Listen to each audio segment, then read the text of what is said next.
Okay, whether you're growing your potatoes in the garden or you buy them in 10-pound bags, in the South especially, it doesn't take long and either they're rotting or they're starting to sprout. As you can see, this one's already starting. They will quickly look like this.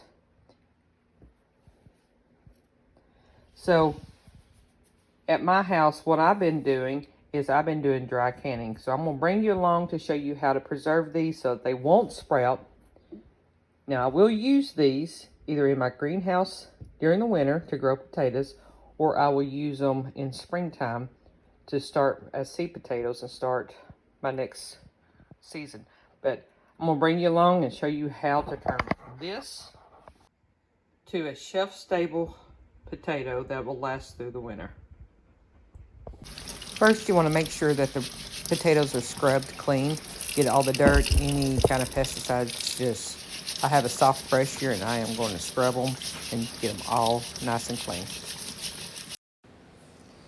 You want to go through and cut all of them up, taking out any bad parts on them.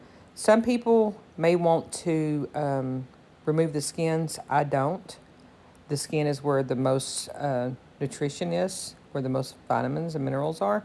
So I'm going to go through and I'm going to cut each one of them up, taking out any bad spots, and not too small, because if you cut them too small, then they just become mush. So leave them in pretty good size pieces, no smaller than ½ inch. Potatoes are high in starches.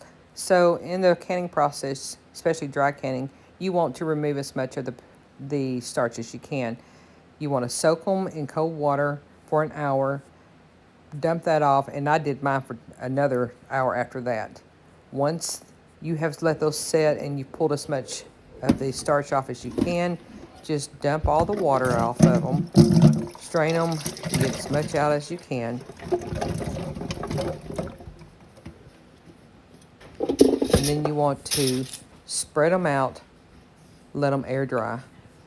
Put them on a towel, whatever you can, and just let them dry for about an hour. Just make sure you don't let them set too long, because then they'll start discoloring. Some people may soak these with citric acid. I don't like to add that extra in it. Once you have let them air dry, you want to put them in a container, melt a stick of butter, and then you want to pour them over the top and generously coat the potatoes with the melted butter, as you can see I'm doing right here. Now, this is something you need to kind of do quickly, because the butter will quickly cool off and become a mess.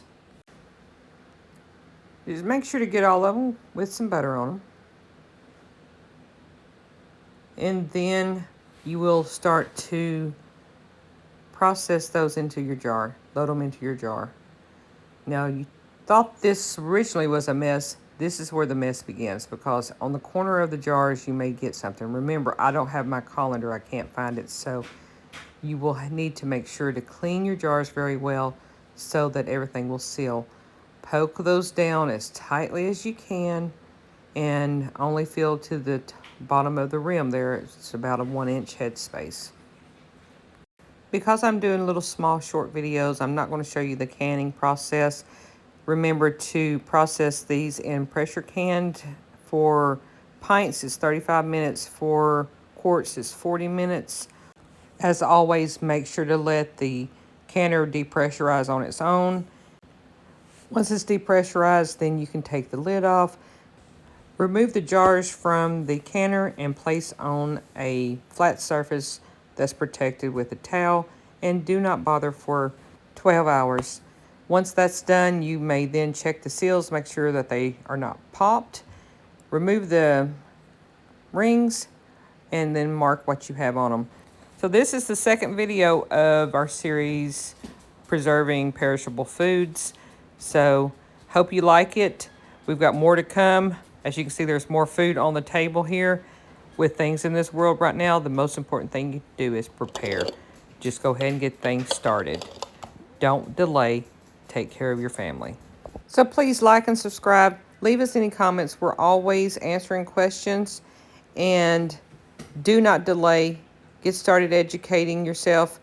Love your kids, love your family, and we'll see you next time.